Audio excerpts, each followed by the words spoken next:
Dun-dun-dun-dun-dun, Show's World. Welcome to Show's World, gamers. Josh here, and as this week draws to a close, I wanted to take a moment to look at this week's biggest news stories, gaming announcements, and this week's new video game releases. If this is your first time on the channel, do me a favor and hit that subscribe button to join in on the fun. Alright gamers, let's kick off this week in review with this week's news stories. Now, Gamescom 2023 kicked off this week and will run through the weekend. The world's largest event for computer and video games kicked off on Tuesday from Cologne, Germany, with a showcase unveiling a ton of new games. I did do my top 5 video, which I will link at the end of this video, and we will discuss some of the new game announcements in this video also. So definitely check out that video at the end of this video. I will link it there. We also got news this week that the upcoming Super Mario Wonder game will not have the familiar voice acting of the beloved Charles Martinet. The man known as the voice of Mario since he uttered "It's a me" in Super Mario 64 has been the voice of Mario, Luigi, Waluigi, Wario, and most recently Mario and Luigi's father in the Super Mario Bros. Movie, will no longer be doing voiceover work for Nintendo games. Nintendo broke the news in a press release stating that he will be moving into the brand's new role as Mario Ambassador, traveling the world, sharing the joy of Mario, and interacting with fans. Now, in the news story, I don't think anybody really saw coming.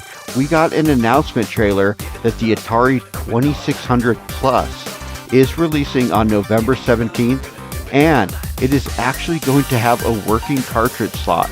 It will actually play classic Atari 2600 and 7800 cartridges, and they will be releasing cartridges also, and even the paddle controllers. The console will retail for $130.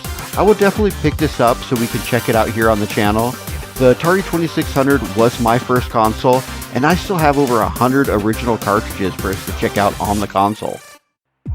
Now, we also got more info on the upcoming PlayStation 5 Project Q handheld remote play device, now named the PlayStation Portal. It will have an 8-inch 1080p LCD screen that does require a Wi-Fi connection and will retail for $199.99 in the US, and it's scheduled to release this holiday. For those unfamiliar with the device, this is not a standalone console. It is a device that allows you to stream games from your PlayStation 5 and use this device as a screen and controller. Now, Microsoft announced that they are selling off the cloud gaming rights for Activision Blizzard games to Ubisoft.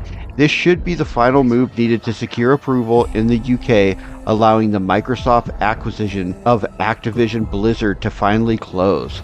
After the recent popularity of the classic Call of Duty games after their multiplayer servers were turned back on, many gamers are hoping this means Microsoft will consider adding classic Call of Duty games to Game Pass.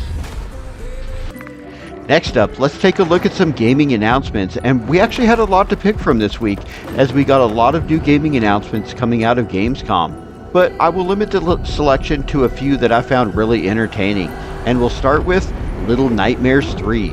It was shown off during Gamescom 2023 opening night live showcase, with an announcement trailer that looked dark, scary, and a lot of fun, adding multiplayer co-op and online features to the franchise. In this side-scrolling atmospheric survival game, you will work together as you try to escape, and I will definitely be checking this title out when it releases in 2024.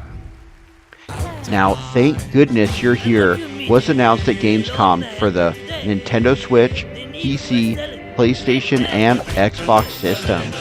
The game is being called an absurd comedy platformer set in the bizarre northern English town of Barnsworth. You take control of a traveling salesman, and this game just looks goofy and fun, with a variety of gameplay styles.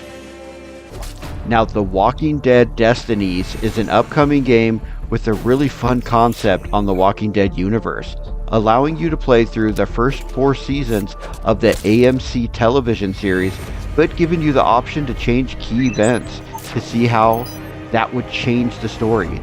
Unfortunately, the accompanied trailer we are looking at here leaves a lot to be desired, and the track record of the developer is not the greatest. but I'm really interested in this concept, and I'm definitely going to keep my eye on this project. Also, Delta Force Hawk Ops was announced this week. The first-person shooter is back after being on hiatus since its last release back in 2009. The upcoming military shooter will be free to play. The game is currently in pre-alpha, but when released, it's going to release on the PlayStation, Xbox, PC, as well as on mobile devices, with cross-play expected and multiple game modes.